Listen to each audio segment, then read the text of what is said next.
Good afternoon. Welcome back to the B&H event space. You are tuned into State of the Art, the future of photography, text to image generation. Cliff and Susan back once again. I missed you guys last time. I'm We back miss here you to too. host. We I, missed you too, bud. I don't it's debatable if it's better having me on or not. I think you guys did a pretty good job of taking yourselves live on this, but I'm excited to get back because I get to learn along with everybody else. If you guys haven't been tuning in, it's been a wonderful AI series. We'll get some links dropped to those of you who have missed the past couple. I know you guys always have a lot of information packed in, so I'm going to keep my part short and sweet. Check us out on YouTube, B&H Event Space. You can find this and all of our other recorded content. If you do have any questions, feel free to get them in. Cliff, Susan, show is yours. I'll see you in a bit. Thanks, Derek. All Thanks for right. having us. Short and concise. I like it. And it is better with the intro from you, I have to Yeah, say. totally. Well, Cliff, we're back here doing another presentation on the future of photography, state of the art. And I'm excited to talk about the text to image generation. Yeah, so for those of you that are joining us for the first time, this is the one episode in a series that we've created with B&H in partnership with the event space that just walks people through as a primer, basically everything you need to know for the photographer specifically around AI, because AI affects us in every level at this point, right? Basically, as a human being, almost on every front, AI is at the doorstep. But specifically for photographers, we get a lot of questions as educators, as workshop leaders around like, how does this really impact us, right? So what are we, 3 or 4 episodes in now? But every episode is going to be a different topic around a discussion around AI, and we're just here to be a bit of a resource and give you guys a little bit of a background of these different aspects of AI and how that impacts us as photographers as an industry. Awesome. And if you guys want to continue the conversation after this, we've created a website. It's actually a community that you guys can chat on in. You can scan the QR code here, or you could just go to the future of photography. So I know, though, this is kind of like a brief overview of everything to do with text image generating. So I'm sure there'll be some questions, and I'm actually excited to see how you guys how you guys kind of grab to this and also start using it if you choose to. It's really, really fun and really, really creative. So let's dive in. So what is text to image generating? Well, an AI image generator is software that uses AI and machine learning to make images. It can create new images or change existing images with different methods. These generators rely on deep learning neural networks trained on many images, and these networks also predict pixel values to make new images based on what they learned from the training and the data. So that's kind of a big mouthful of a lot of stuff we just kind of stole from the internet. So let's really talk about what is text to image generating. And we're just going to show you actually. Here's a prompt, which is really a description of what we want the photo to look like. And we wanted a photo that looked like a fairy tale castle with auroras and rainbows.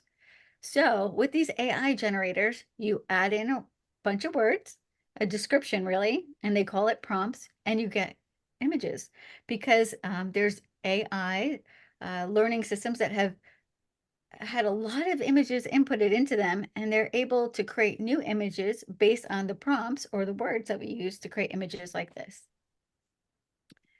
This is actually one that's supposed to look more photorealistic. So when I use this kind of software, I like it to use it to create scenes where I actually would barely never be able to photograph it. Being a photographer, I like photorealistic art, but I also don't want to just create images that I can just capture with my camera. So I like to create unique images like this. So my prompt or description was New York City with the auroras. And I thought this was a fairly interesting shot that maybe I may never capture in my lifetime, but I was able to generate it. And this is a really good point. I want to stop before we go on because a couple of things that we just threw at you guys right off the bat.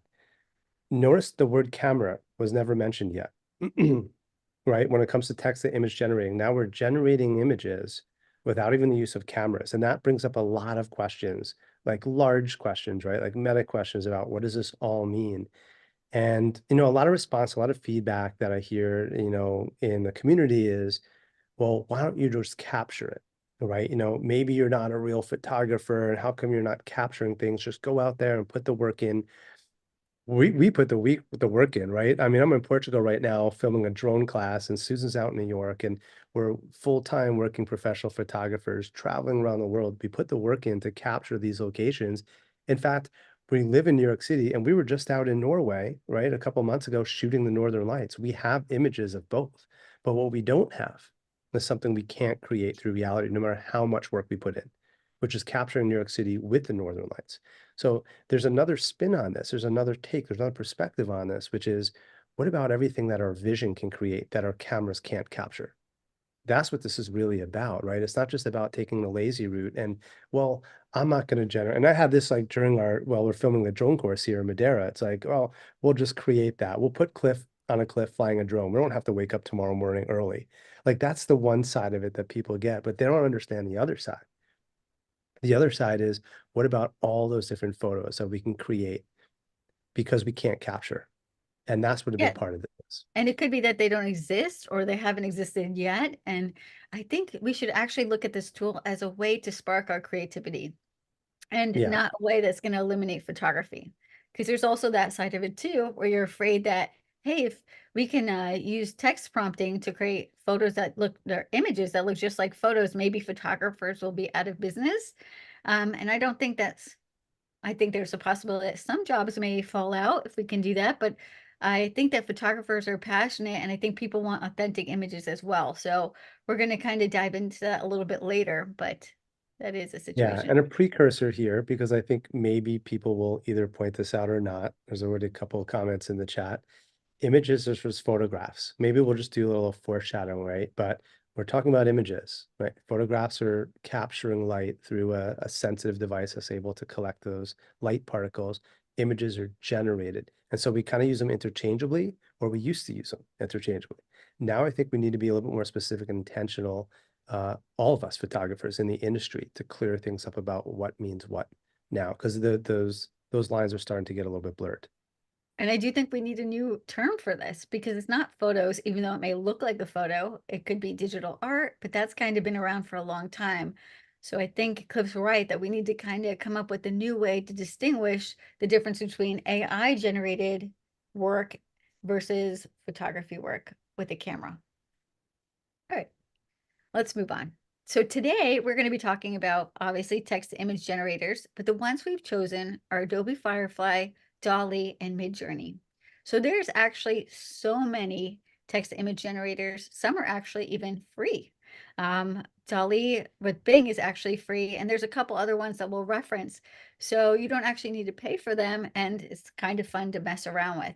But these are the three that I really love working with, and I think it's really interesting to share with you guys. There is another big one that we're not going to get into today, which is Stable Diffusion, which it's a little bit more complex, and we just don't have time to dive into that. But that's also one of the top image generators as well. So maybe if you guys want to join us in our community at our website, we might actually pick up the conversation there and dive into a couple more of these image generators that are free, and that could be really fun to experiment with. We're also going to discuss their use cases. We're going to talk about how to create realistic images, how to create artwork, generating new designs, how to create marketing materials and logos, and how to enhance or modify your existing images. Great. So we're going to jump right into Adobe Firefly. And Adobe Firefly is a standalone web application, meaning you can just go to the website, firefly.adobe.com, and you can just start using it right now. What I love about Adobe Firefly is it's more ethical, and it's trained only on copyright-free images or content from Adobe stock. So what we're going to talk about later is that a lot of the source images are actually scraped from the internet. But Adobe Firefly has gone about and actually source their images from their copyright-free images. So we're not actually just stealing images off the internet. So that's kind of the ethical implications of the other ones we're going to talk about. But I really admire Adobe for creating their own set of images and using the source images from their own stock. And I Also, have to say too, yeah, Firefly just makes it so intuitive for yeah, photographers, right? I mean, that's why we're showing this first, is because it's almost as like there's a text to image generator that was designed for us. you know, it speaks our language. They know like we're visual learners. And I think that that is a big distinctive distance. And if this is perhaps the first time you're getting into this or wanting to kind of dive into it a little bit deeper, Firefly is like a really good place to start because it's already speaking our language. It understands depth of field. It understands like the context of lighting and gives us that language that we already know. And it's a good place to launch from. Yep, great point. Also, it's safe to use for commercial use. So if you generate any work in Adobe Firefly, you can use it commercially. So a lot of the other ones that we're going to get into don't really offer that. So really, really proud of Adobe for cutting the way in this type of technology and for setting standards, which I think are really important as we dive into this new field. So when you go to adobefirefly.com, you see a greeted by a page like this. And one thing I wanted to say is you can log in. There's a little login feature over here. If you already have an Adobe account, I recommend you do this because although Adobe Firefly is free, you get a certain amount of credits. But as Adobe subscriber, if you log in with your account, is actually you get many more prompts you can enter. So I recommending using your Adobe account to sign in. And if you don't have an Adobe account, then you can log in as yourself, and then you get a certain amount of prompts before they expire, and then you can pay $5 a month. So for most of us, I know we all use Adobe. It is free. So awesome. So it already prompts you to try it out. Here's a picture it prompted you to say, a dog in a sweater with primary colors, and it created this image. So that's just kind of their sample image when you get started. Now, once you click on that, you'll be entering into their little generation zone. And I want you to look on this left-hand column, and I'm actually going to go to my next screen so you can actually see it a little bit bigger. So these are their general settings. They're using Firefly Image 2, which is their latest version. You can choose the aspect ratio, which could be landscape, square, 16:9. It's great that it gives you the opportunity because a lot of other image prompts are just kind of static. You're with the square and that's it. You can choose between having content that looks like art or looks like a photo. And then they even added this is new. We're going to dive into this in a bit. A structure reference or more like a composition reference. And they give you a bunch of images that you can select from or you can upload your own. This is my favorite new feature. And I can't wait to dive into that in the next scene. Next, they actually allow you to choose from different styles and the visual intensity. So they have styles like acrylic oil, watercolor, also different types of art movements like Art Deco, Baroque, Cubism, and even like film noir. So what these are visual prompts to say, hey, you know what? I want to create an image that looks like film noir, or I want it to be cinematic. And instead of just like coming up with these ideas, we're photographers, so we already know these concepts, but someone who is just starting out might not even have these ideas. And even for me, they're great visual cues to say, hey, you know, I never thought about what this photo would look like as an acrylic or oil painting. Let me see what it looks like. It even continues to say that you can even adjust the color tones, the lighting, and the camera angles. And these are the drop-down menus. So you can make it cool, warm, vibrant, even monochromatic. You can change the lighting to be backlit, dramatic light, low light. So really interesting. And lastly, you can even change the camera angle to be close-up, landscape, or even shot from below. So Like stay on the screen for a second. Like sure. that's important. I think a lot of people don't realize, well, there all these different text to image generators, I'll just choose one. But this is for photographers. Like no other text to image generator is saying, hey, here's a drop down of a different camera angle you can choose. Like, no, there's not even, these are almost like presets, right? Like sort of how we have presets in editing that gives us like a predefined determined set of characteristics. We have this visual preview and this kind of cue of what we can do in ways that like when we open up the other ones, you'll see what we mean. It's just a blank screen. It's like, all right, type what you want. I hope you know what you're doing. And then here, Adobe has really gone to the extra effort here of like fleshing all this out and saying, here's what you can do. And here's some references, here's some recommendations, here's a visual understanding of what's possible. And that is a huge step, especially if this is the first time you're getting into this. Totally. It makes it so much easier than just having a prompt and you say, well, what do I want? And then you just sit there and for some reason, when you're stuck in that position, you can't think of anything. Like it's so funny. Now you're saying, well, let me think about what color tone I want. Let me think about the camera angle. And when you put all those pieces together, you actually feel like you're a part of the creating. Instead of just letting AI generate any old image, you're actually a part of this. That's why also I like this format the most because you're actually being more involved. Now, So precursor, wouldn't it be cool to do that on our own photos, yeah, yeah, right? Imagine you could just say, oh, adjust the camera angle, adjust the right. light, like, and it In just the future. rebuilds your photos. So Yeah, here's an oh sorry, Cliff. no, go on. Sorry. So here's an image I generated. We can start on the column over here, which is our adjustment panel. We use Firefly 2, which is really the only option. We made it widescreen. I chose it to look like a photo. And then you could actually look over here. These are the other prompts. So I made the prompt eclipse over the pyramids. I chose for it to be a photo. And I went down to the bottom and I chose I wanted to have warm tones. So this is really interesting because what you could do is you could go to the adjustment panel, which is right here, and you could pick all the things you want and they kind of just pile up and they are added to your picture. So another thing I just want to point out is you get 4 different varieties. So these are my 4 choices. This was one of the ones I liked.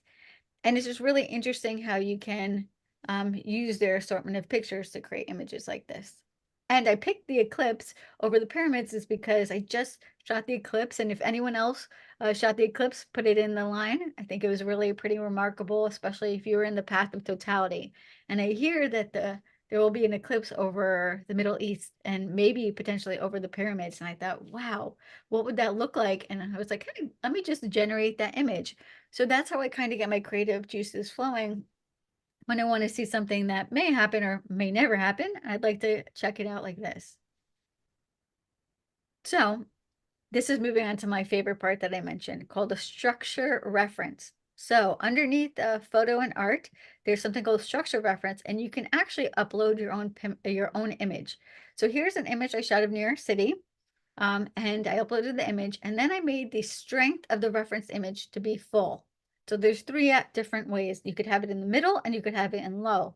I like to have it on full, and what that means is, or max, is because I want it to be at the max potential of the strength. Like I want this, so think of structure as composition. It's going to take the composition of the elements I've included, and I want it to look the most like this composition. So now that I've done that, I am going to go ahead and I'm going to say, I thought of a prompt, New York City with fireworks over it. So by doing that prompt, I was able to create these 2 images.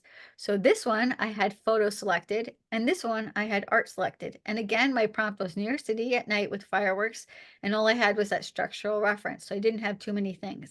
So you can see the difference. It took the composition of the picture I had and basically all the structures, it added the fireworks. And here, I didn't even say what type of artwork to make it. I just let it run free and it kind of chose this like art deco type look, which is really cool.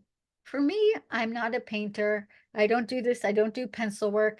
And I just think how cool it is to take some of my favorite images and make them even more unique and look like artwork. Here's another example. I just want to show you the same picture, but instead of having it at max strength, I actually put it at minimum strength. And just to show you the difference, you can see that the bridge isn't there anymore. We still have the tower. It's just not the same. So when you have it at low strength, it'll keep some of the elements, but it won't keep all of them. So if you really want your structure, your composition of your reference image to stay true, then make sure you keep it on full. All right, guys. So now I'm going to lead you through a live demo of what this is like. So this is a picture from Slovenia. Cliff and I will be headed there next month. If anyone still wants to come, we have an extra space available. It is the most photogenic fairy tale-like place I've ever been, with lakes and reflections and river. And this is Lake Bled. So I took this image. We're going to go up here to Firefly. I'm going to add it. So this is our previous look at Firefly. I'm going to upload the Slovenia picture. Let me find it right here. So you guys all got a good look at it. It's checking to make sure it's not something I've stolen, and it said it wasn't. So here we go. I've kept the strength at full. I have it on photo, and that's really all I'm going to do. I'm actually going to change this, and the prompt will be castle in a lake with boats. So what I'm going to do is I'm going to add boats and see if it does that. So I'm not doing anything. We could actually go down here. I could actually change the color tone. We can make it a little bit warmer, or we can make it, let's make it cooler. Oh, actually, you know what I really like to do? I like to make it dynamic. Do they have that on this one? Which one is it? Maybe lighting. So we're going to add dramatic light. So I'm going to try that. So what you could see how if you select all these things, they kind of add up on this toolbar here, and it gets really, you could get really creative. So we're going to do that. I'm going to hit generate, and we're going to see what happens.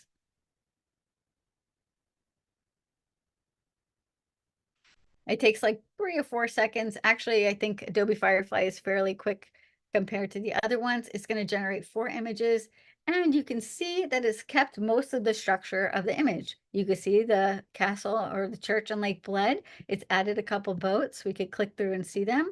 Some of them are a little bit different, but it's really unique. It's able to take a picture and add to it or alter it. It makes it more artistic.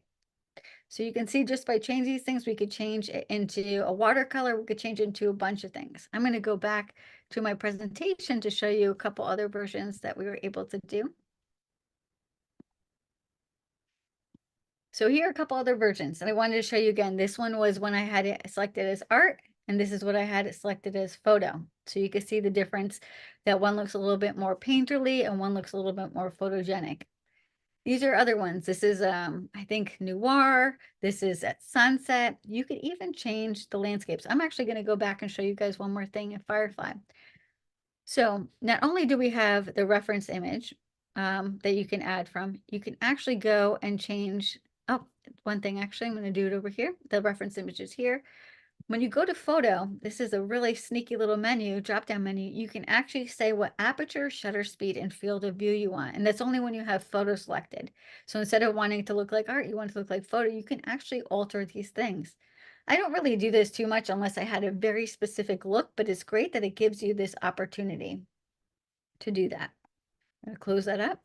And then I just want to show you guys the other effects. If I go into all, you can scroll down. I want to show you everything that they have. So they have the art movements, then they have 3D and anime, they have optical illusion, they have techniques, so you can do acrylic paints. So imagine you taking one of your favorite images and adding these effects to it. Antique photo, that sounds really cool. Different materials, charcoal, and then concepts, fabrics, and then concepts you could do, which are futuristic. I mean, it's like endless, the amount of ideas that they give you to add onto your photos or to add onto a completely new photo. As a photographer, I like to keep my own images in the work. And finally, there's an AI platform that lets me use at least my image as a base structure. And maybe it's not perfect, but it's only going to get better from here to use it as compositional elements in my photos. So now we're going to go back to the presentation. These are the other ones I was able to create. And now here's another one. So I have this picture of the boats.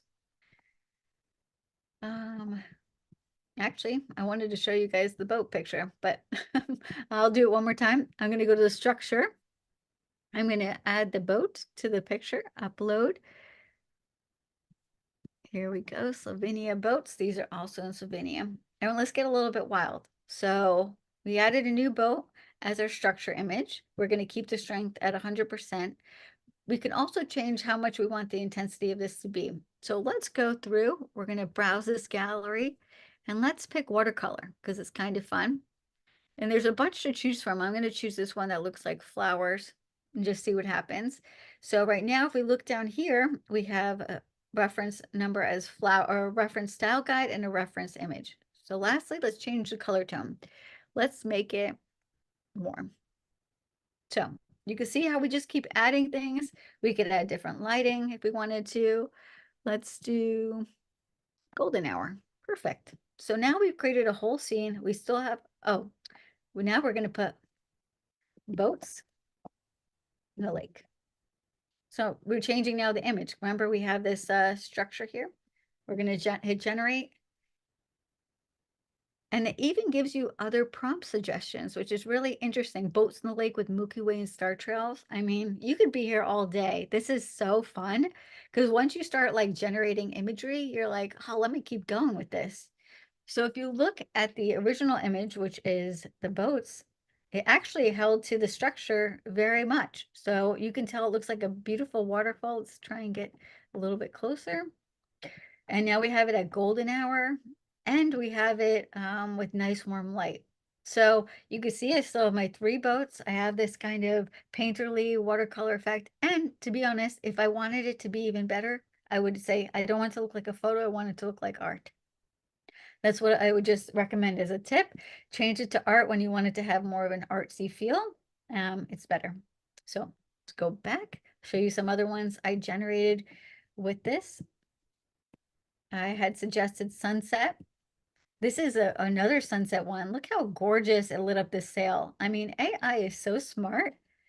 This one is a night photo with the moonlight, and there's looks like someone's like on the boat with a flashlight. Like, how did it even come up with that? Sailboats in a watercolor painting and the sailboats in an oil painting. So it's really cool. I want to show you guys actually, I'll go back and I'll just show you guys how you do this on the one. If you want to save an image, you just hit this download button and it'll save it. And then this image comes up. Adobe is committed to promoting transparency and content generated with AI tools with Adobe Firefly. So they have created content credentials, which is so powerful. So people can distinguish when what is made with AI and what is not made with AI. So thank you for being for laying the foundation for this. So it's saying, is it okay if you put this into your image? I say, of course. So now I've downloaded that image. Oop, went to the wrong thing. So thank you, Adobe, for doing that. But if we continue on, what I want to show you guys is sometimes the quality is small. A lot of these AI generators will give you a couple megapixel image when you download it. So this is a watercolor one that we had. It's only 4.2. But since we all know how to use Adobe, hopefully, you can bring it into Lightroom Classic and you would right click and you would hit Enhance. And Enhance gives you the super resolution, 1 click, and it's now 16 megapixels. So if you're ever worried about the quality of your AI created work, it might be low, you can bring it into Lightroom and do this kind of technique. Cliff, is there another one you wanted to mention? Yeah, so this is a good start, right? The resolution used to be an issue. It's not as much of an issue anymore. And well, to start too, as well, is how much resolution do we really need, right? If we're looking at it as on a computer screen, which right now, most of us probably are, if you have a 4K monitor, that's an 8 megapixel monitor, right? It's rare you find someone who has larger than a 4K screen, whether that's a monitor or TV or whatever. And if you're looking at this on a cell phone for social media, we need much less than that, right? So 8 megapixels is kind of like the maximum standard we would use for anything that we share digitally. So if the fact that we have 4 megapixels is very easy, as Susan just showed you, to do this at Photo Enhance, and it just quadruples whatever resolution every time. But if we do want higher quality, if we do want something that we can print, or we want to crop into an area or something like that, it's no different than what we did in photos. And we did that actually, I believe, last session. We got into the editing, the AI and editing. So if you haven't seen that, I strongly recommend checking that out, right? We'll have links below this, and we'll have links. There's a whole playlist we have for this in the B&H event space as well. But using Topaz Gigapixel is like probably the best software out there at the moment. That will do an incredible job, and that will basically sample it up to 6 times higher resolution and even higher than that, but like meaningfully giving us more detail, not just resizing it in the standard way you'd think. It does an incredible job. So if you find yourself trying this out and you see there's a low resolution image, one, just take a look at where you're going to be sharing it. And if you still think you need more than 8 megapixels, which would be the sort of like the de facto standard, then consider using Topaz Gigapixel. It'll do an incredible job. Great, thank you. One last thing as we stick on Adobe Firefly, let's say you don't have an image you want to import. It actually gives you a reference guide to all these ones that you can choose from in this little gallery. So again, we're talking about the structure reference. So the structure looked like this desert scene. I'm sorry if you can't really see it. There's a cactus and such. So I picked this desert scene that was kind of looked like pencil work. And then I came down here and I went to their visual or style reference, and I chose this image that looks like colorful. I don't know. I don't know what kind of work this is, but it's really cool looking. And I combined the two different works of art and created this one. So you don't need to import your own picture. You can actually choose from their structural reference gallery right here, and also choose from their own visual gallery. If you had a visual style that you like to keep, you can import that here and then put that on your image as well. So when I say visual intensity or visual styles, it could be colors, it could be tones, it could be that kind of works that you choose from there. One last one. This is a structure reference, which looks like a river with the fog. I went down and chose that with a landscape reference, which just looked like God rays. So combining the two, granted it lost a little bit of that river, it still combined these two pictures to create an interesting image. So I just wanted to show you how you can keep the structure of an image by adding, again, a visual intensity and creating these unique images, even with the ones that they've given you, is really cool. So that kind of sums up Adobe Firefly. There's still so many fun things we could do there, but let's move on because we have a lot more to go through. Next, we're going to talk about Dolly. So Dolly is an AI image generator developed by OpenAI, the same company that is behind ChatGPT or ChatGPT-4. It is available only on the Plus version for ChatGPT-4. But Dolly is also available through Bing search engine through the Bing image creator. Dali uses a combination of neural networks, architectures, including transformers and gains, to generate images that closely match the description by the provider. So there's actually many different ways now. You can even access Dali generator through Canva if you end up using that software. So we're going to choose to use Bing at the moment because it's free. Let's actually go into the description. This is a comparison of using Dali on Bing and also on ChatGPT-4. So if we're going to go through the list, it's free on Bing. It's part of their search engine. This is the way you can access it. You can create an account. All you have to do is create an account on Microsoft, a Microsoft account, which is just like entering your Google name. That's it. But the con is you only get square format. Is that fixable? Sure. You could put it in Photoshop and extend the edges, but that's kind of limiting. And the terms of use says you can't use it commercially. So the truth is a lot of these formats don't really talk about this, but they did mention it in their terms of use. If we go over to ChatGPT-4, yes, it's paid. It is actually $20 a month, which is quite high, but you're getting also ChatGPT-4 with it and a ton of other plugins. So if you're already using ChatGPT-4 and all the plugins, then of course use the Dolly on this platform. It's actually a little bit more intuitive because you already have the prompt guide from ChatGPT, so it runs a little bit smoother. It's also you can create any format with it, wide, 16:9, anything that you want, and you can use these with full commercial license. So really interesting ways that Dolly has now partnered with Microsoft Bing and also ChatGPT-4. Great. So we're going to jump into Microsoft Bing. So again, this is on your website. You could go to microsoftbing.com or actually just bing.com, and you're going to go to Copilot. If you just go to search, you're going to search the internet. So you have to look for this Copilot. And it's saying your everyday companion. And what's interesting here is they're showing you images and they're showing you their prompt. So now we're going to get into a place where you actually have to be prompt engineers. And guys, let's hope that the future of photography is not becoming prompt engineers, because although it's fun to generate work, I like being out in the elements. So this is here to guide you and show you what some prompts are to create these images. But you'll see there's a little button box right here, and you can enter your, went too far. You could enter what you want to search. So here I entered a fashion model with purple hair and a cyberpunk style. And I got these 4 images. I think they came out pretty nice. If I select one of the images, then it's interesting because it gives me those Firefly type options like, hey, do you want to make it watercolor? Do you want to make it steampunk? Do you want to make it block print? So if you want to generate a new image, it's kind of giving you some further ideas. And then it says, if you want to edit it, you can edit it in our designer. So this is their designer platform. What's cool about it is you can erase the background or remove the background. You can use generative erase, so you fill it with other things. You can blur the background. You can use a whole set of different filters. You can also crop. You can use a quick select tool if you just want to select one item and alter that. So it's really unique that they have this little designer tool that you can edit the pictures within their program. Oh, let's do a little, we're going to go to Bing right now, and I'm going to show you what it's like. So let's move this out of the way. Perfect. So this is what it looks like. You go to Microsoft Bing, you're in Copilot. So let's make sure we're in Copilot. And then we're going to ask it something. So let's do that same prompt we did before. So we're going to say now a photorealistic, because we don't have those extra prompts, image of a solar eclipse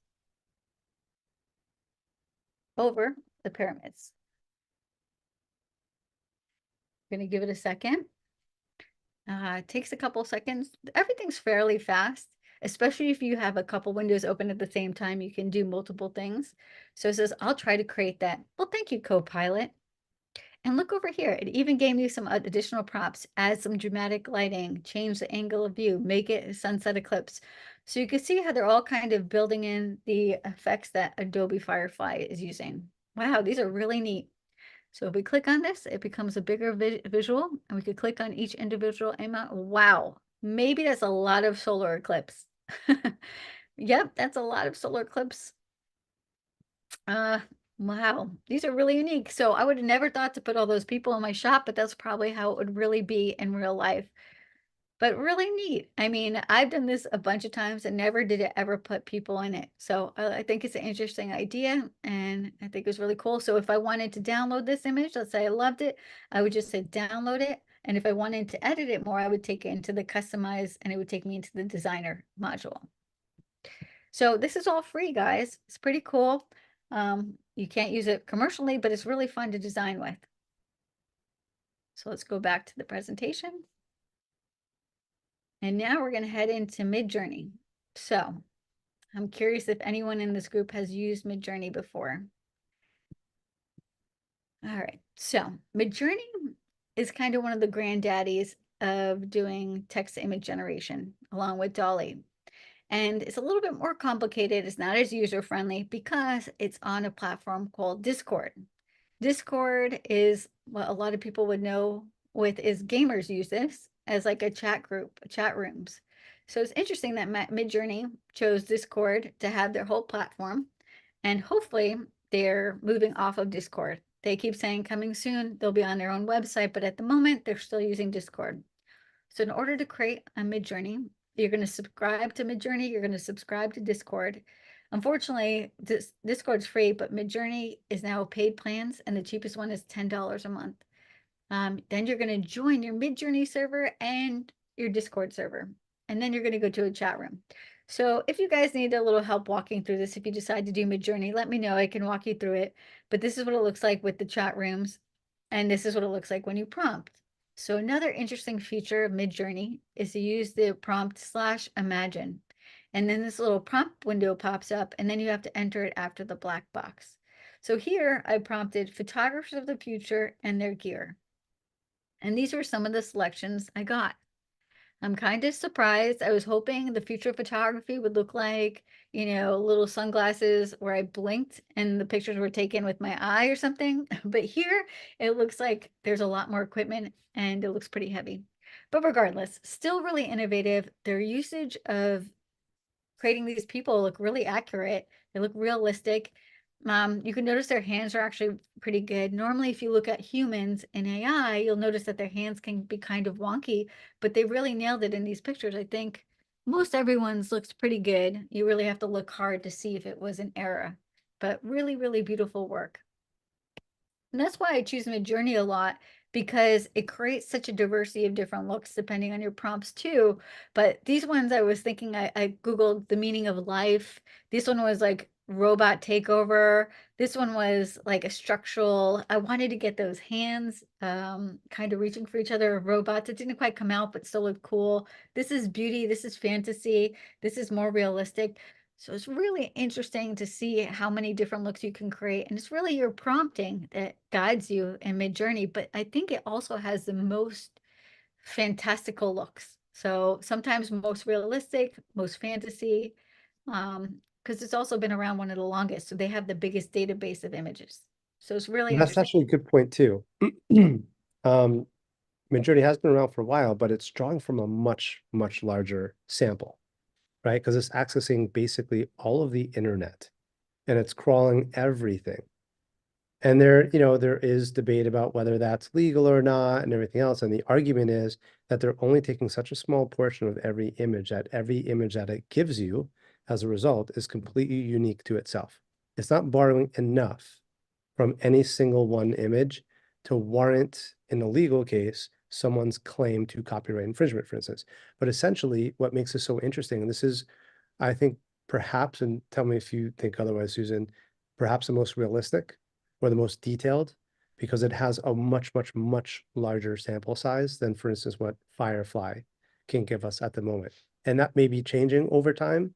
We can get to that, where Adobe's actually reaching out to people now and building their database, so to speak, that they can reference to create more detailed images. But at the moment, Midjourney sort of takes a cake for me, at least, as far as detail and realism because of that Yeah. sample size. Definitely. And I feel like everyone keeps getting better and better. Like I think with every new innovation, like Dolly just came out with something and Stable Diffusion just came out with something like today or last night, actually. So I think with each innovation, each one gets better. It's kind of like this, see who could make it more realistic, see who could get more creative. But the bottom line is where are these images coming from? At least we know where they're coming from in Adobe. Here, they're not, it's a closed source. So they're not actually telling us. Originally, they'd said where they'd gotten some images and they're like second version of it, but now they don't release where they're getting the images from. So, let's say this was my style and I created a whole bunch of photos like this. They could be stealing my work and putting it into this. And now anyone can do it. So it actually is taking away from the artist a bit. So it's not great. So I'm going to go back to Midjourney. So I'm going to show you guys what this looks like. So I think I closed the window. So let's go to Discord. This is what it's like when you sign in. I'm going to say open Discord. And typically I'd go to this little symbol, which is Midjourney. I'd go over here to a newbie room. So you could go into these chat rooms and there's a whole bunch of people in here asking for images. So if we look at this person, they've created a moonrise over the landscape. So it's really interesting to see what other people are creating. It gives you lots of ideas and you can steal what they're doing. I mean, I can say, hey, I like this image. I can use that as well. And also I can take their prompt. So this is the prompt that they're using. So it's really interesting to be in this main room, but I find it a little bit annoying because once I put a prompt in, 10 other people put in a prompt and I have to go searching for my images. So I've created my own room. And if anyone wants some instruction on how to do this, it's pretty simple. It's a little bit too complicated to talk you through here. But this is my own room and I don't know why it blocks all my images. It does, it closes them out.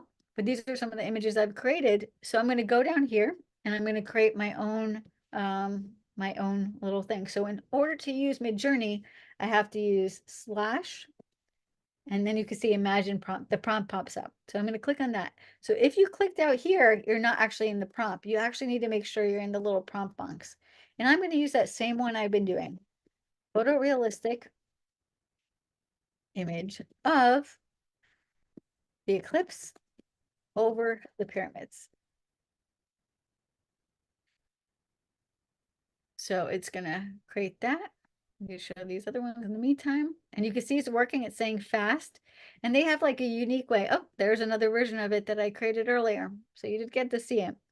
So that's not the one I've created just yet. So it's still at 25%. It's kind of working on the side. But I'll actually show you these ones to begin with. So this is my last one, photorealistic image of solar eclipse over the pyramids. And what's cool is it gives you 4 images and you can do a bunch of things. So I'll talk you guys through this. U means upscale. So you can upscale image 1, 2, 3, or 4. Or you could say, I want a variety on 1, 2, 3, or 4. So that's what that means. So let's go back down to ours. It's ready. Perfect. So we can click on it to see it bigger. We can even hit open in browser to see it even bigger. And then you can choose which one you like. You know what? I really like this one. So number 4. So I'm going to go back to my Discord. I'm going to close out of the browser and I'm going to say upscale number 4. So when that happens, it's saying, hey, this is the image you want, right? Do you want to upscale it for some subtle change? Do you want to upscale it for some creative change?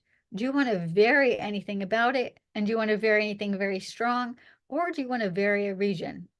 So let's say there was something really distracting in this image that I wanted to remove. I can use this vary paintbrush and paint on it and remove it. So in my previous one, I didn't like the second moon. I went to vary it, but instead of making it disappear, it actually made it happen in all my images. So see, here it is when I tried to remove it. So sometimes it takes what you don't want and makes more of it. So I think that's pretty much a new item here. So still be a little wonky, but it's actually great that they've added that so you can use that as a remove tool or change it. So let's just say we want to upscale it creatively and see what happens. Oh, actually, these are 2 other things we could do. We could zoom out. I think it's a little bit close. We could zoom out at 1.5%, or we could shift the picture left, right, up, or down. So I'm also going to say zoom out times 2. So it's kind of cool. You can have a bunch of things happening at once. And this one is cooking, and it made it a little bit different, still actually coming to form. So we're going to let it do that thing. And for this one, I'm doing it zoomed out. So because I'd like to see a little bit more landscape. Also, in the parameters, I can say wide. I can change it by putting in the prompt what I want the field of view to be. So you take what you learned in Adobe Firefly, all those prompts, and then you kind of implement them in here. So you can create really, really intricate prompts to make it exactly what you want. All right, so this one is the one that I said zoom out. So still working. Great. So here we have, let's look at it in the browser. I'm going to do it one more time because it was still loading. Open the browser, we could watch them really big. Now it's zoomed out. We have 2 solar eclipse. This one's still really good. And then this one has a nice little circle around it. So you can see how we're generating art from nothing. And that's really still really my favorite. And now we have a little bit more if we wanted to make it a social media post or Instagram story. Now we have a little bit more space to do so. Going back to here, this is the one that we said creative difference. It's a little bit different. I think that they add a little bit of miss. Sometimes I like it when they do these subtle changes and other times I don't. So it's all kind of experimental, but you can see how you can upscale things and you can change things. One thing I do want to try, see if it would work. It probably won't, but if we do this vary region, let's say we go to the tool, select an area. I'm going to use this and I'm going to say camel. Let's see if it works. I doubt it because it hasn't been that efficient. It's not like generative fill in Photoshop, but why not? Let's give it a whirl.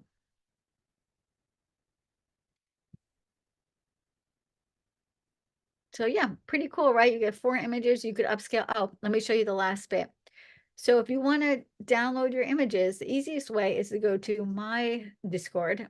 So sorry, Midjourney. So my images on midjourney.com. And then once you're logged into your account, you'll see all your images come through. So this is a sample of all the images I've created. And these are the ones that are just loading. That will be the desert scene. But it makes it really easy for you to download your image. Oh, here we go. They all came through. So if I wanted to download this one, all I do is I go here and I hit download and it'll go to my download file. So pretty cool, right?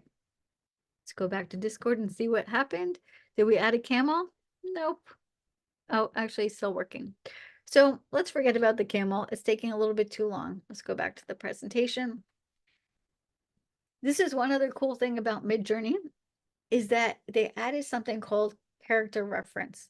So you can actually now have a repeating character in your images. So here I had put the prompt, beautiful girl with yellow flowers or yellow roses in a red dress in Paris. So this kind of looked like Paris. I thought she was beautiful. And I said, okay, I want to use the same girl, but I want to put her on Mars surrounded by cats. So the way you do that is you use this -- cref, which means character reference, but you also need to get the URL of the image.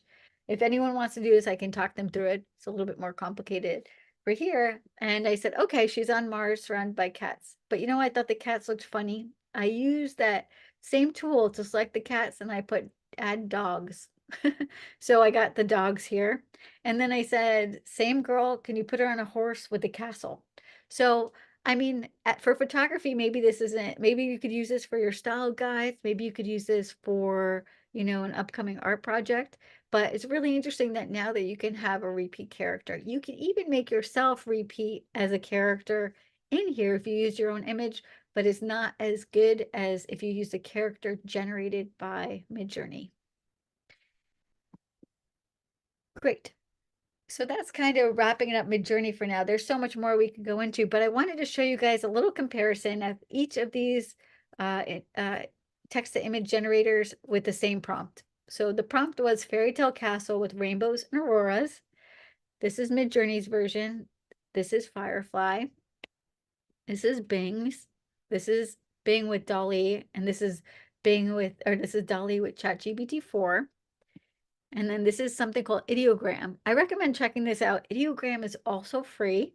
And this one is Leonardo AI, which is also free. So I don't have time to talk to you guys about this, but I'm going to be doing a chat room at our community page that you'll see the link for at the end on Monday of this coming week, next week, about all these other programs that are free that are really fun. So if you guys want to join us, scan in, and then so you could join us with my upcoming presentation about that.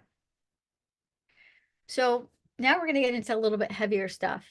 And we don't have too much time, but I want to just briefly go over this because it's really important. When it comes to these images, who really owns them? And I think that's why I don't showcase a lot of my AI work, because unless I generated it on Firefly, I don't feel like I technically own it because it's scraping the images off the internet. And also, if someone has a distinct style and it stole it from them, I don't really want to do that either. But there's the concept of ownership and originality. And then also authenticity. So, I mean, really, if AI is creating this and there's no real human touch, like it just becomes really the authenticity of the artwork. Also, how is this impacting human artists? I mean, I think it's really grim. I mean, if you're going to be a human artist, yes, these tools are amazing to enhance you, but you don't need to be a technical artist anymore if you can add a couple prompts. And I hate to say that, you know, but I worry about the kids who are learning art in art school, you know, like the kids, because it's like, oh, I can just, you know, type in a couple things. And I think they're going to lose that impact that you create when you draw it by hand. You know, these are just some of the things I think about. Ethical use also, where is this information coming from? It's not mine.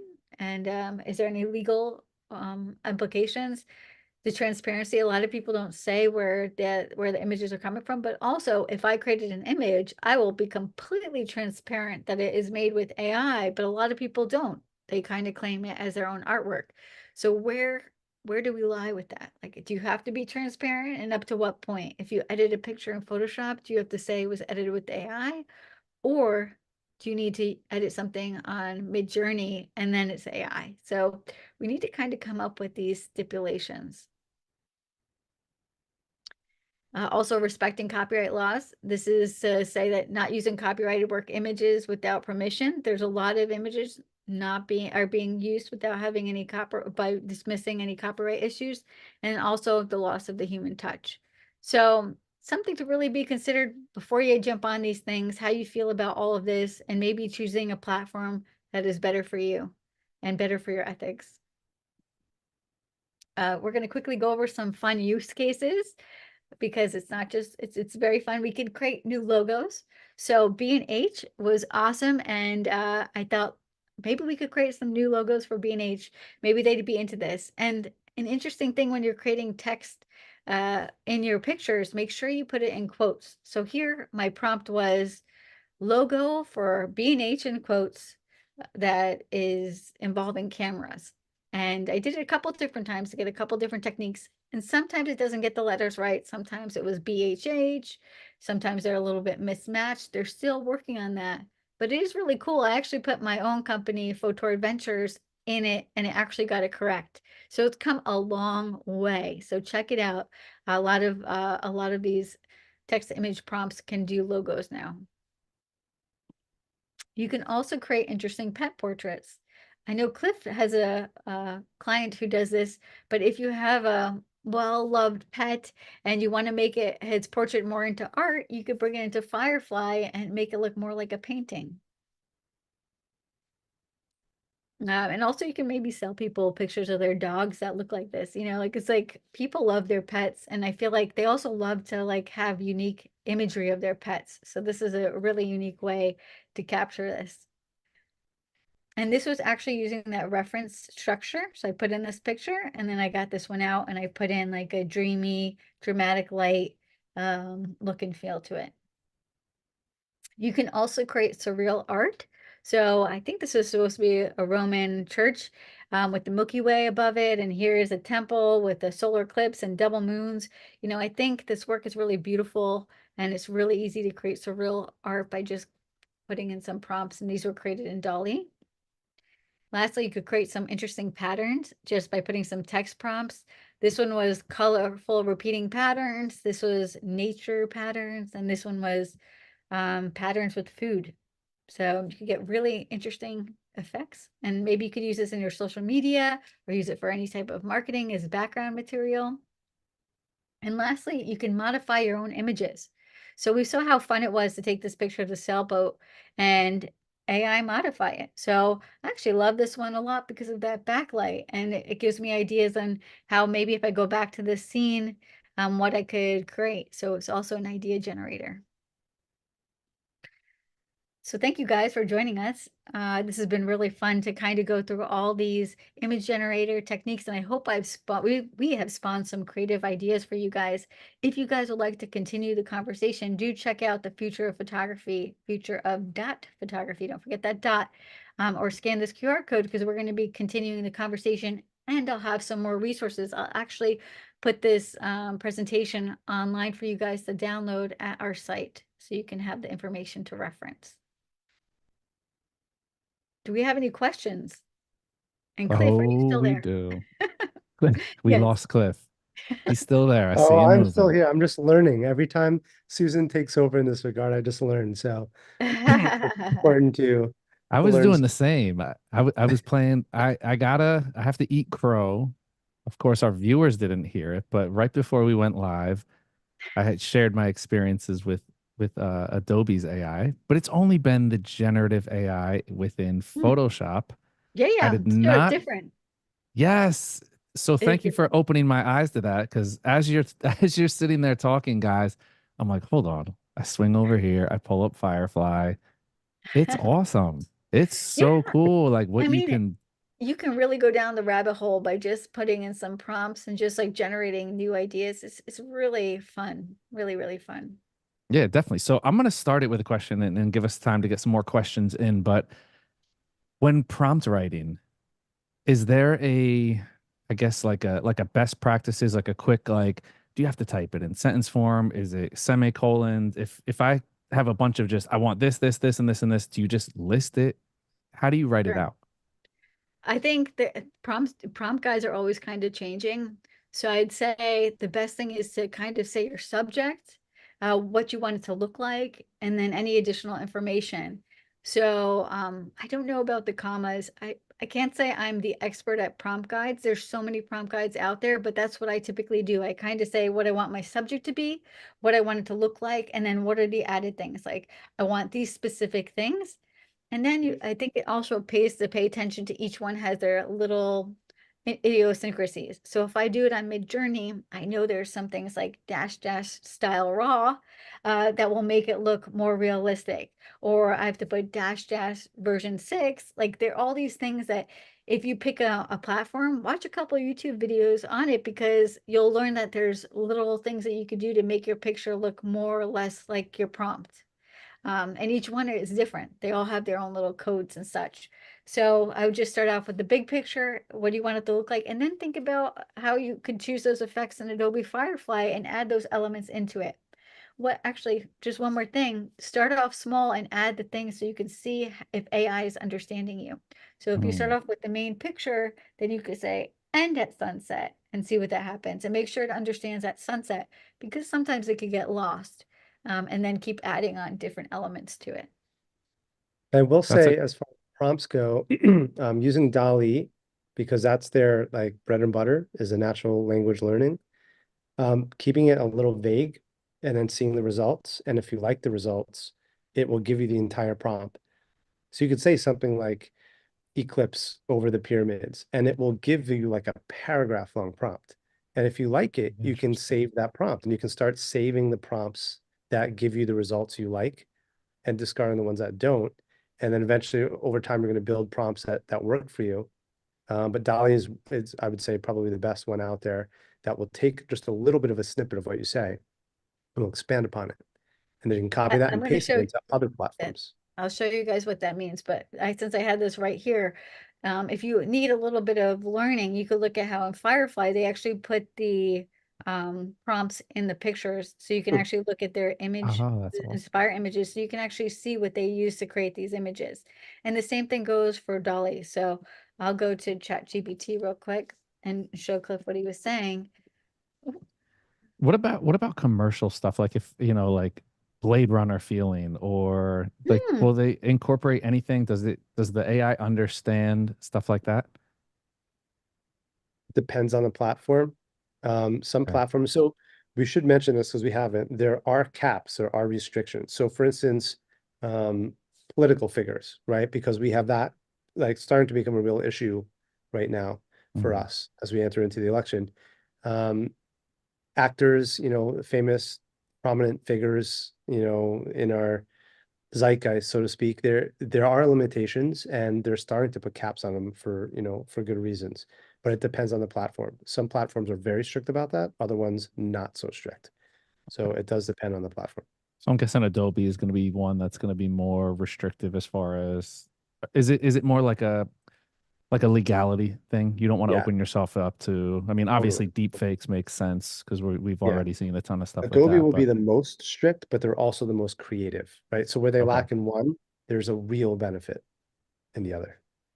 Okay. And while we're on the Photoshop subject, as Susan's pulling all this up, Joe is asking, can you enhance in Photoshop? I'm taking this, I guess, to mean quality. We did talk about there's a limitation.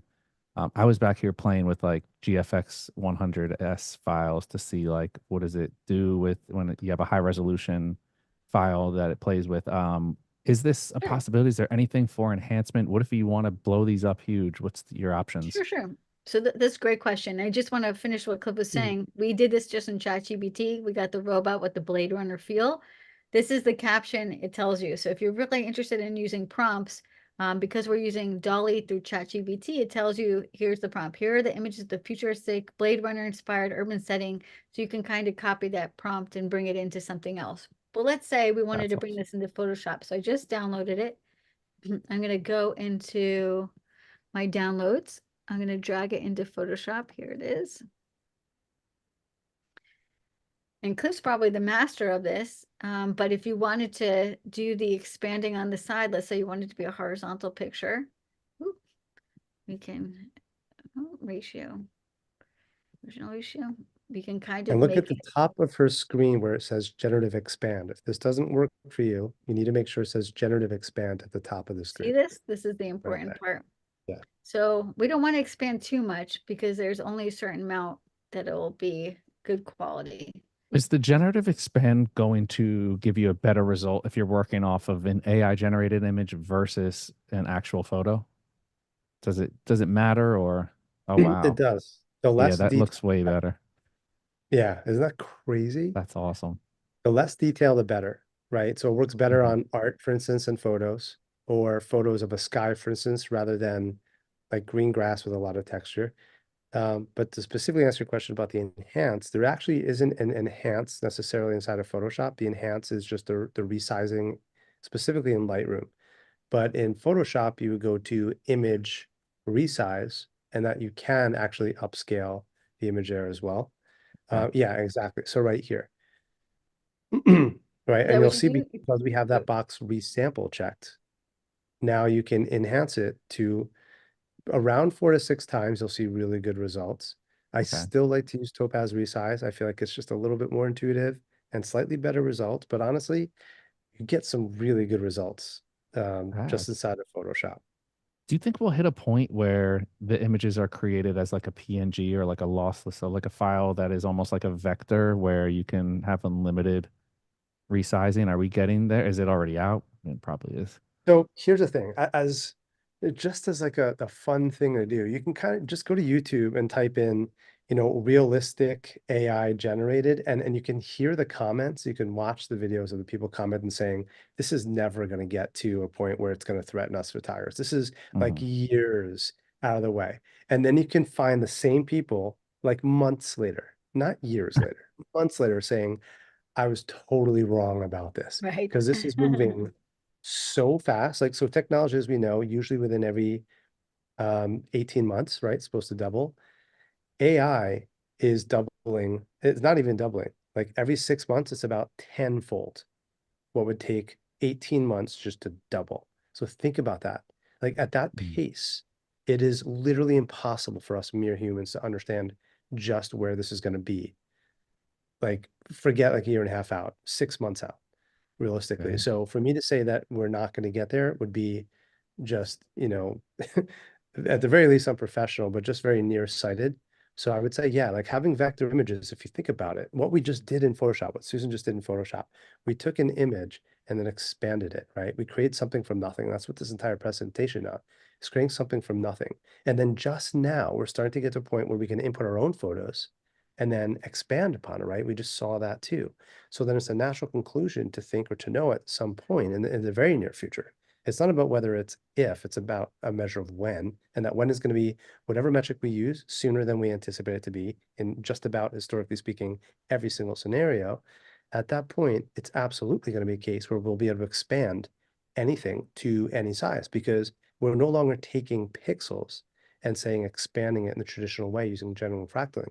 We're taking pixels now, which is all a digital photo anyway, regardless of the process in which it was created, whether it was captured by light and then transformed into pixels or just generated pixels from the start, the end result is the same, right? Still pixels.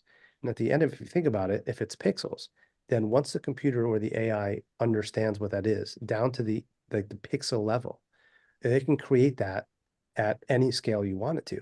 And that's exactly what vector, for those who don't understand what vector means, it just basically means a limitless scalability of something. Like think of like a line or a letter.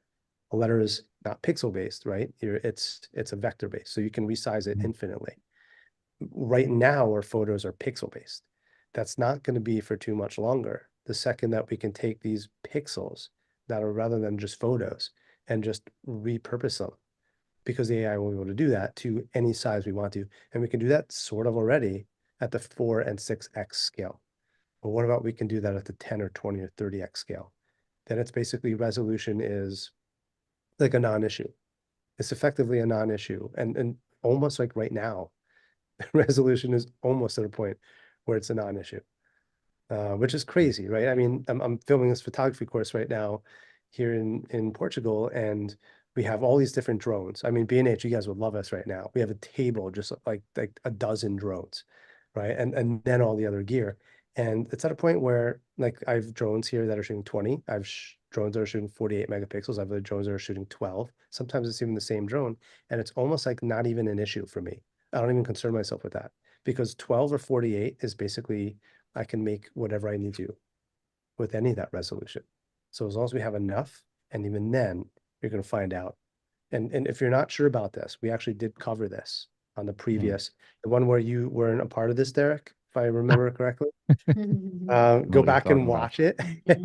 But we did talk about how to resize and just, and I think it would actually blow your mind for you or for those who haven't watched that previous episode.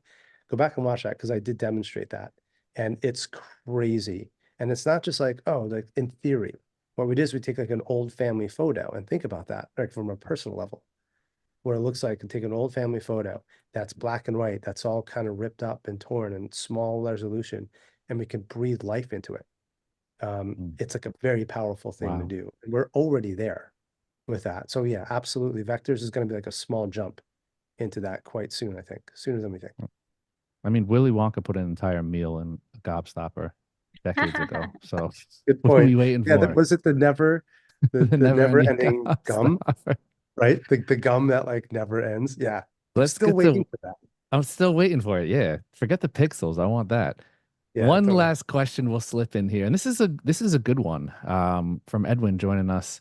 How is the uploaded personal pictures in terms of privacy? Do the platforms promise to delete the uploaded picture after my personal usage and not use my pictures as a training module for the platform? So like on Firefly, where I can add my picture to the gallery as like a structural reference or style reference.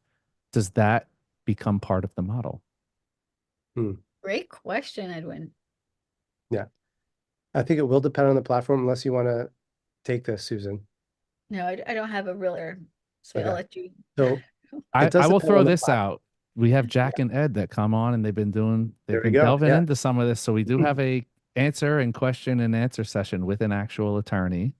I would So- actually speak to them about it, and I'd be careful to check the date of recording when you do speak to them or you watch this, because this changes rapidly. So Okay. two things we should mention. One, it does depend on the platform, right? And there is a lot of contention right now, and a lot of debate, a lot of conversations around whether you're opting in or opting out in certain platforms.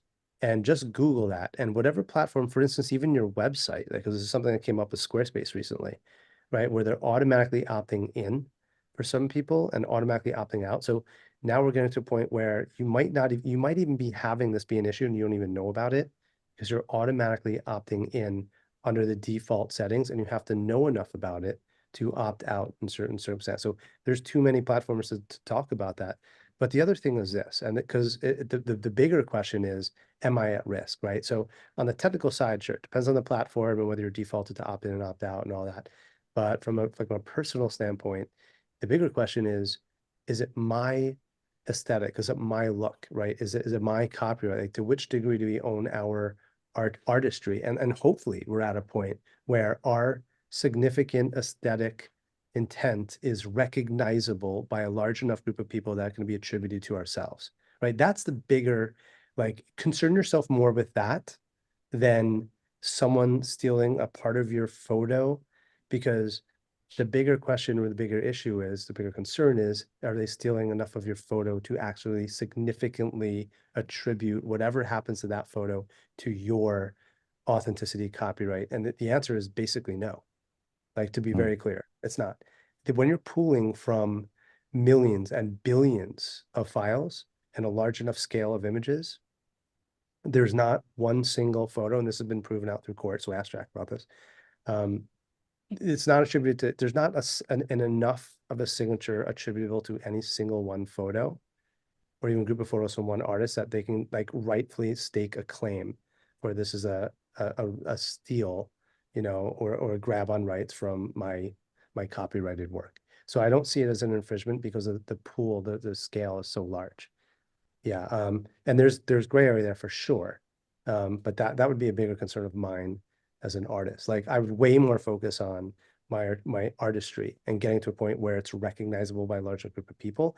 And then you have a bigger and more important things to concern yourself with at that point. How do I license? How do I sell? How do I market? Yeah, but one thing I'll just jump in, Cliff. Even if you look at the Adobe model, like, let's say there was a distinct style that you had created, and people were like, wow, this is a Clifford Pickett picture, and people knew Clifford Pickett. If they knew that was your style image, now That's if you my have your French. pictures, Yeah. yeah, it's Pickett. That's when I'm wearing my beret. So when if you have a distinct style and you have it on the internet, there's nothing stopping these AI generators from taking that style and incorporating it into their network. So even with Adobe, let's say I had a style, I saw the Clifford Pickett style, and I said I want to do something like that. I can take your picture, incorporate it into the Adobe style maker, and then Yeah. make a picture based on your style.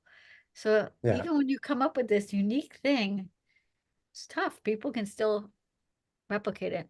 And this isn't even any single one platform. Photoshop themselves, inside of their neural filters, allow you to reference a photo and then borrow from that aesthetic, that color palette, that texture palette, that their overall look.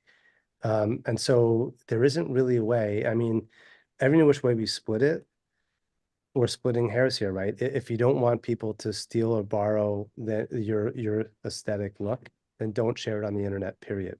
And then what's the point in the first place? I mean, that's the Right. real answer, right? So, and that goes for our photos for generations now. There's nothing new there. If we have a website, it's easy enough for people to either save the images or take a screenshot And so there is that, you kind of have to have that balance there between reaching a large enough audience and having people appreciate your work rather than being just concerned about that. But from like a copyright standpoint and an infringement standpoint, the argument is that they're borrowing from such a large body of work that it's not easily or recognizably attributable to any one single individual. Cool. I'm taking over your whole style. That's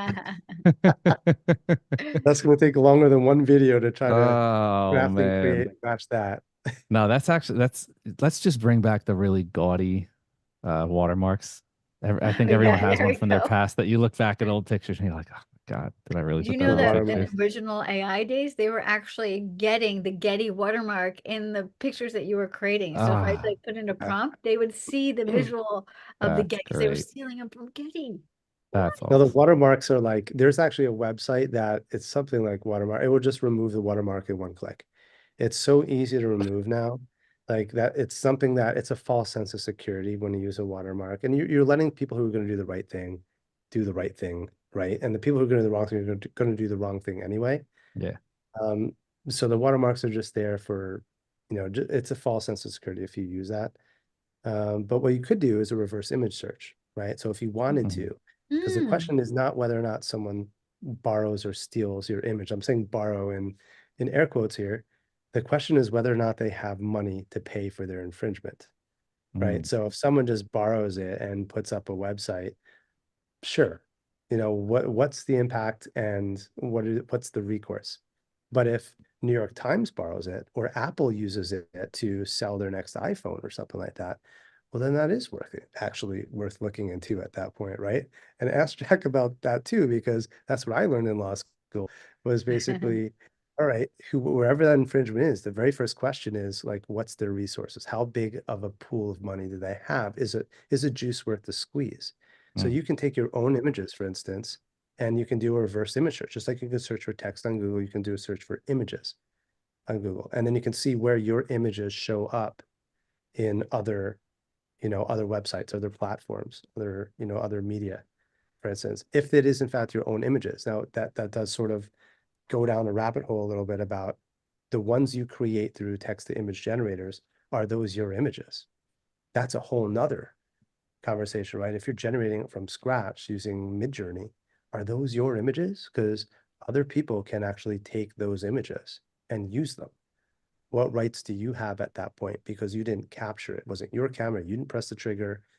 Photography is a little bit more stringent, like it's a little bit more fleshed out a little bit. There's some case studies on that, but for the digital rights, do you have any?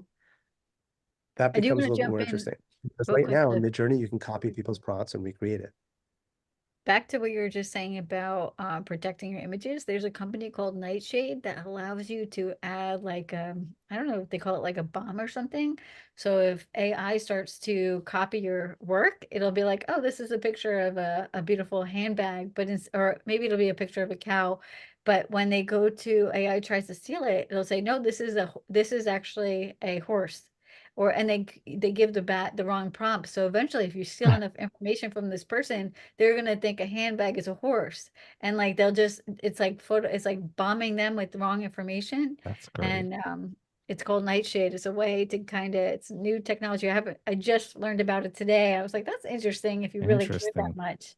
You can kind Trolling of gone encrypt your AI. picture with wrong information to fool the AI and train it on the wrong material.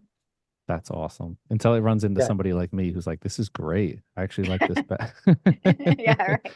And, Oh, this is and awesome. Cliff, a back good to law use school, case I too. think. You guys are gonna be Oh, the sorry. AI Jack and Ed. Oh, Oh yeah, no, it was, let's just say it was an intro class to law. I wasn't in law school for 4 or 5 years. We It, could it take was it there. business, studied law.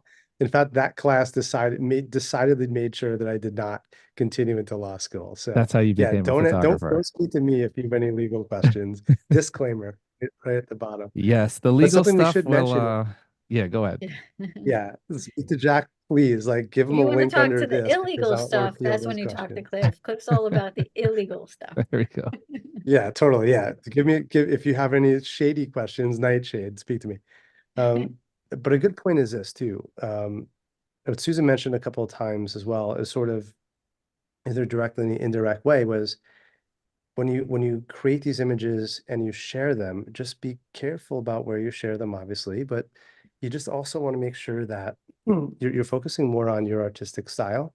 And a really good way to look at this is like a mood board, right? When she had those pictures of that girl in a dress, and then there's another girl, that same girl, the character reference, that C-ref. Just consider using that as a mood board. It doesn't necessarily have to be the final product. Like, and we even done this in our workshops where we'll be out on location. We're like, what kind of images can be generated here? Like, how do we think outside the box when the box doesn't exist in the first place, the AI? And then we get, like, even when we had that solar eclipse with the pyramids, what about putting people in there that are backlit and we're shooting into the shadows? Oh, well, now maybe we can actually go out and create that. And what does that look like? So it can be just a creative jumping off point for something that you can actually capture with your cameras in ways that you haven't previously thought of, and then execute that. And that's where the artistry and the skill come in. So maybe it could just be a creative sounding board. And that's like a very good practical use case to consider this too. It's not all or nothing. It's not, I'm going to generate an image and I'm going to sell it, and now I'm not a photographer anymore. No, you can use that as creative reference. And even from a commercial standpoint, working with a client, you can say, well, this is the type of image I'm looking to create for you, and get them a sign off on it. So then you can hire models. And we just did this a few days ago out here in Madeira, where we hired a model. I used a referenced image, and we had a girl in a bikini in a seaside pool, and we wanted a top-down shot. Yeah, I didn't send you that reference photo yet. And so we hired a model, and we had that creative reference, right? And well, this is what happens when we have a team of 6 guys working on a drone course.